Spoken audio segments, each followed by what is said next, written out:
सुल्तानपुर से भारतीय जनता पार्टी की प्रत्याशी मेनका गांधी कर रही हैं जनसभा। सुल्तानपुर के जयसिंहपुर में उन्होंने किया जनसभा, जहां उनके साथ विधायक सीताराम वर्मा भी थे मौजूद। उन्होंने भी किया मेनका गांधी के लिए जनसभा। चुनाव आयोग ने 48 घंटे के लिए चुनाव प्रचार पर लगा दिया था बैन। जी हां, मुस्लिमों के खिलाफ दिए गए बयान के चलते मेनका गांधी पर 48 घंटे पर चुनाव आयोग ने लगा दिया था बैन। 48 घंटे बाद उन्होंने कल किया नामांकन, और नामांकन के दूसरे दिन अब पहुंची हैं जनसभा करने जयसिंहपुर। चलिए सुनाते हैं इन्होंने जनसभा में क्या कहा। कि मेनका जी, आप यहाँ से एक दिन लड़ जाए। और मैंने कहा नहीं, मैं नहीं, मेरा बेटा जब बड़ा होगा तो अपने पिता की जगह लेगा। और वो आया, आपने उनको जिताया, और उन्होंने अपने 5 साल में 1 रुपए की तनख्वाह खुद नहीं ली। हालांकि उनके अपने परिवार, उन्होंने वो तनख्वाह के साथ क्या किया, जब भी किसान की बेवजह मौत हुई थी तो उन्होंने उसकी पत्नी के लिए घर बनाया, और 28 विधवाओं के लिए उन्होंने अपने पल्ले से सुंदर घर बनाया। उन्होंने गरीबों को कंबल दिए जब ठंड हुई। उन्होंने 200 से ज्यादा सड़कें बनाई। आज ये जो सारे हाईवे चल रहे हैं, ये वरुण की देन। जो हलिया पे बेलाई की लंबी सड़क बनी, ये वरुण लाया। जो जब उनको पता चला कि बच्चे मर रहे हैं वेंटिलेटर के बिना गोरखपुर में, तो उनके और उन्होंने दोस्तों ने सब पैसे मिला करके आपको पूरे पूर्वांचल का सबसे अच्छा इमरजेंसी रूम और बच्चों औरतों का अस्पताल बनाया। बहुत कुछ करके मेरी इच्छा थी कि मैं अंत में जाकर के मेरे पति के और मेरे बेटे की कर्मभूमि पर मैं आऊँ।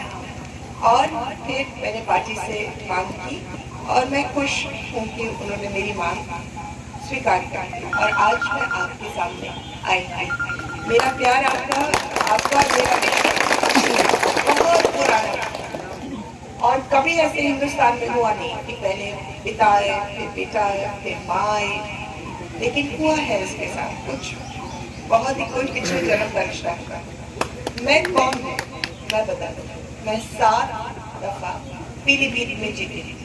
अब 1 दफा सांसद बनना बहुत मुश्किल है, 2 दफा बनना तो अति मुश्किल, तीसरी दफा बनना तो करिश्मा, लेकिन मैं 7 दफा बनी।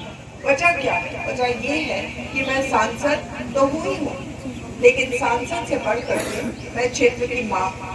पीलीभीत में तो मालूम है कि कुछ भी हो, कहीं दुनिया में फंस जाए, कहीं मुश्किल हो जाए, तो मेनका गांधी को फोन करेंगे तो ये माँ उनके दुनिया को उनकी तरफ करेगी, लेकिन काम उनका होगा।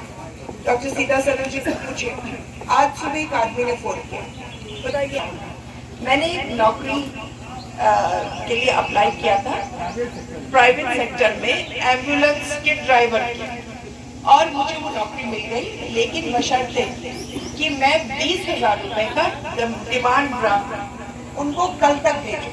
अब मेरे पास 20,000 है ही नहीं, मेरे पास 10,000 भी नहीं है।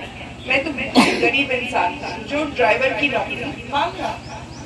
फिर मैंने कहा अच्छा कहाँ बात करना है मुझे, तो उसको नंबर भी नहीं मालूम। फिर हम लोग मर करके कभी हैदराबाद फोन करें, कभी लखनऊ फोन करें, कभी इधर फोन करें, कभी उधर फोन करें। अंत में घंटों के बाद सुबह के 8 बजे से मैं जुड़ रही हूँ उससे। अंत में जाकर के वो मिला दफ्तर, वो आदमी मिला। मैंने कहा ये मनोज शर्मा है, पीलीभीत का है, आप उसको नौकरी दे दें। वो 20,000 रुपये नहीं भरेगा। उनका ना भरेगा, वो फिर तो तुम कल सुबह आ जाना। मैं भी खुश। अच्छा, मनोज शर्मा से मैं कभी मिली नहीं, ये नहीं कि हमारा कार्यकर्ता है या पार्टी का कोई है, बस वो पीलीभीत के 25 लाख लोगों में से है, और 25 लाख में से एक बच्चा तितली जानता है कि मेनका गांधी उसको बचाएंगे। और यही करने आई हूँ मैं सुल्तानपुर। मैं आप मेरे हर जात में, हर कौम में। आपको जब तकलीफ है, जब आप मुश्किल में, तो आप मुझे बताएं, मैं दुनिया से लड़ करके आपकी मदद करूँगी। आज सुबह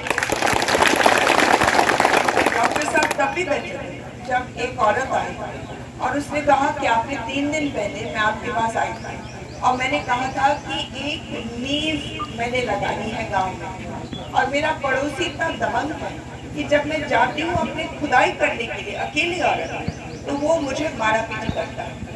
तो आपने फोन किया था एसओ को और कहा था कि इनको मदद कर दे नींव लगाने के लिए। उसने मेरी मदद कुछ नहीं की। मैंने फिर से थाने में फोन किया और कहा कि उनकी मदद अगर नहीं हुई तो मुझसे बुरा कोई नहीं होगा। उसके बाद भी उन्होंने नहीं किया। उसका फोन आया रास्ते में, कह रही थी नींव। मैं अकेले फिर से गई थी। थाने वालों ने कहा हम बहुत व्यस्त हैं, हम नहीं आएंगे। थाने को हमने फिर फोन किया तीसरी दफा और कहा कि अगर 1 घंटे के अंदर अंदर कोई पहुंच करके इस औरत की नींव ना लगा दे तो आप सबकी नौकरी चली जाए। क्या आदमी खड़ा है, इसके सामने वो नींव लग रही है।